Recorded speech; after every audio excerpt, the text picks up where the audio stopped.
আসসালামু আলাইকুম। আপনাদের সামনে আজকে একটা প্রিয় খাবার উপস্থাপন করতেছি এবং এর বিষয়ে কিছু উপস্থাপন করব। এটা হচ্ছে বাদাম।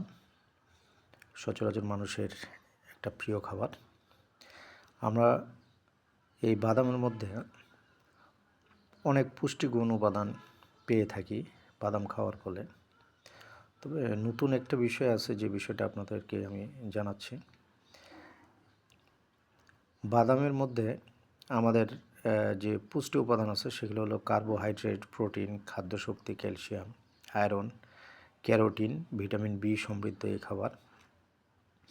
এটা আমাদের দেহের খুব মূল্যবান খনিজ উপাদান এবং ভিটামিনের ঘাটতি পূরণ করে থাকে। দৈনন্দিন আমাদেরকে এই বাদাম 20 থেকে 25টি খেলে ভালো দৈনন্দিন।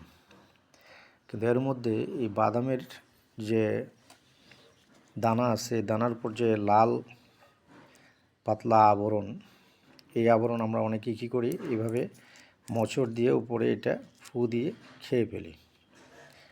কিন্তু এই পাতলা আবরণের মধ্যে, এই আবরণটার মধ্যে সবচেয়ে বেশি গুণগত উপাদান বিদ্যমান থাকে।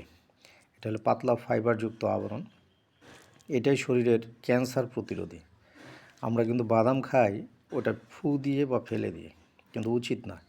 আমাদের এই যে লাল বর্ণের যে আবরণটা আছে, এই আবরণটা খেলে আমাদের ক্যান্সার প্রতিরোধ হয় দেহের মধ্যে। তো অতএব আপনারা অবশ্যই বাদাম খেলে ওই উপরের ফাইবারযুক্ত যে আবরণটি, এটি ফেলে দিবেন না, এটা সহ খাওয়ার চেষ্টা করবেন। এতে আপনারা বেশি আরও উপকৃত হবেন। আজকে এ পর্যন্ত। সবাইকে ধন্যবাদ।